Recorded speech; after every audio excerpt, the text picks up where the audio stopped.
trajectory, registering coordinates northeast of Miami. Multiple sensors were triggered. Hold up. Are you guys chasing aliens?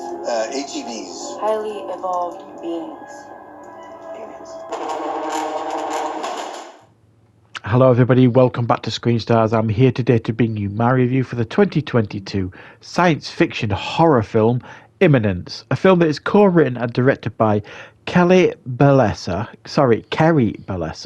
and it stars Michael Beach, Jamie McShane, Eugene Bird, Anthony Ruviva, and Summer Bellessa. Now the film follows, there is an unexplained event takes place, and there is a group of scientists that chart a boat. They've been asked by SETI to go and investigate. So they head out on this chartered vessel to try and investigate these unexplained events. And whilst out there, some unexplained events start to escalate that cause confusion and fear amongst those on the boat. Right, what are my thoughts on Immanence? Well, this is a film that asks a lot of philosophical questions, really. Essentially, it's a film about religion versus science, or is it about God? Is it about the devil? Is it about aliens? And all these are kind of viable arguments in the early part of the film as to what these unexplained events are. And you've got some on the boat that believe one thing, that think it's a scientific explanation, and there are some on the boat that think it's a more religious explanation. So you've got those arguments, discussions and conflicts taking place on this boat for the first half of the film, I would say.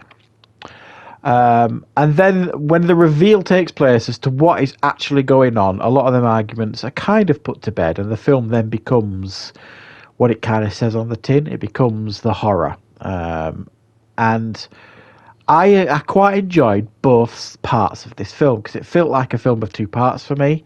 It felt like much of the first half of the film was quite philosophical and discussions about science versus religion and aliens, God, the devil, all this kind of stuff. And it was all pretty interesting and engaging stuff. I'm not religious at all, but I'm always open for like these discussions, and this film kind of gives it from both sides, which I really appreciated. And then when the film kind of treads into the horror territory, I quite like that aspect of it as well. And I'm being careful what I say, because I don't want to give away any spoilers and things. For me, what really didn't work with this film was the final 15-20 minutes of the film. It all felt a little bit confused by the end, and you weren't sure why some of the characters were doing the things they were doing and what was the purpose of it. You kind of felt like you'd missed something. You'd missed a vital plot point or something going on, because they were all kind of doing their own little tasks and things, and they all had like their own little plans going in their heads and things. It felt like I was the only one not in on it, sort of thing. I didn't really get what some of them were doing. And when you watch the film, if you watch the film, it might make sense to you. It just felt a little bit too confused by the end for me. And the ending will certainly frustrate. It certainly did me, because, as I've mentioned just then, the last 15-20 minutes of the film felt a bit confused, and it didn't explain itself particularly well. So therefore, the ending that we got felt like it didn't give me any of the answers that I was looking for, as to why these certain characters were left, sort of thing. So for me, there's definitely a weakness there. It almost felt like, for much of the film, it was kind of giving you clues as to what's going on, why certain characters may do this, that, and the other. But it just felt there was a point in the film where, have I missed something here? It felt like there was a couple of pieces of the puzzle that just didn't make sense to me, which I thought was a bit frustrating, because I really did enjoy the rest of the film. It felt like a different version of Devil. You remember that horror film a few years ago with people in the elevator, and apparently the devil was amongst them.